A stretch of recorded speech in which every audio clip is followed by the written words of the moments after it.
Hello, my name's Jack Shamash, and I wanted to talk about anti-Semitism because although anti-Semitism does exist in this country, it's on a relatively minor level and is currently being blown out of all proportion. So let me tell you a little bit about myself. I'm a journalist.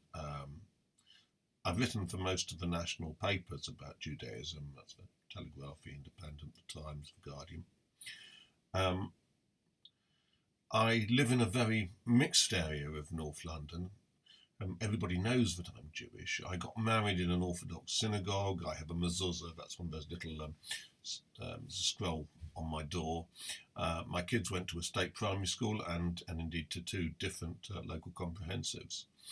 And I can honestly say that none of us has ever experienced anti-Semitism. No one has ever said anything nasty about Jews, and I go to a lot of Jewish family events, and no one ever complains about anti-Semitism. I'm not exaggerating. My kids can't think of any incidents of anti-Semitism. I was speaking to my wife, and we racked our brains, and she remembered that about 25 years ago, she worked with a colleague who would continually call her Rebecca. My wife's name, incidentally, is Carol, and would talk loudly about bagels. So we assume that she was anti-Semitic in some way.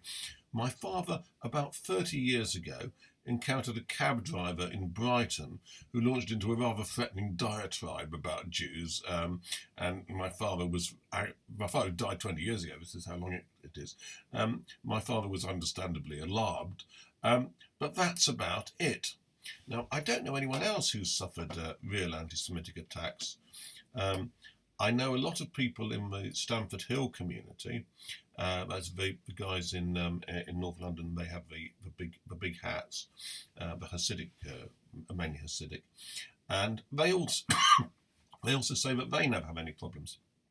And I take part in security patrols outside my synagogue, and we've never had any problems whatsoever.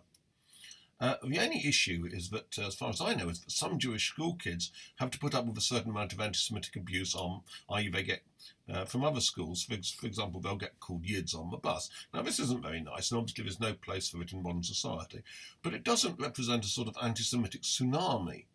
Now, of course, there are lots of statistics about anti-Semitism, and I'll probably be going into them in another talk.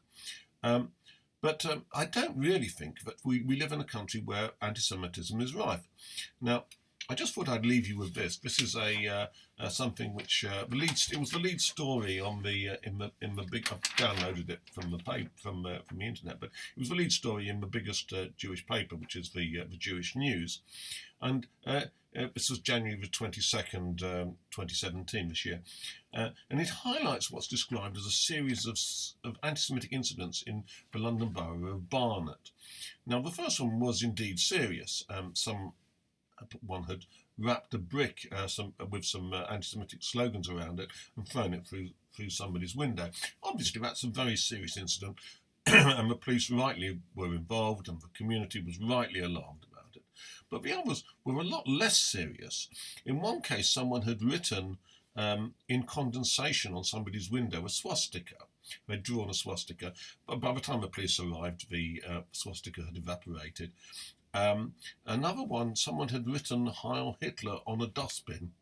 And in another case, somebody had thrown an egg at an old lady. Now, that's not a very nice thing, but there was no evidence that there was any anti-Semitic intent in this. But the police did treated it as a racist incident. But the fact is that anti-Semitism does exist to some extent, but it is being blown out of all proportion, and I don't think this is very good for anyone, and it certainly isn't very good for the Jewish community who are being scared by all this talk, and I also think that it actually inflates the importance of the anti-Semites themselves. So, in a sense, it's almost boosting them. I'm not saying that we should keep quiet about such things, but we certainly shouldn't allow them to have an excessive sense of their own importance. I'll be giving some more talks, so thank you very much for listening.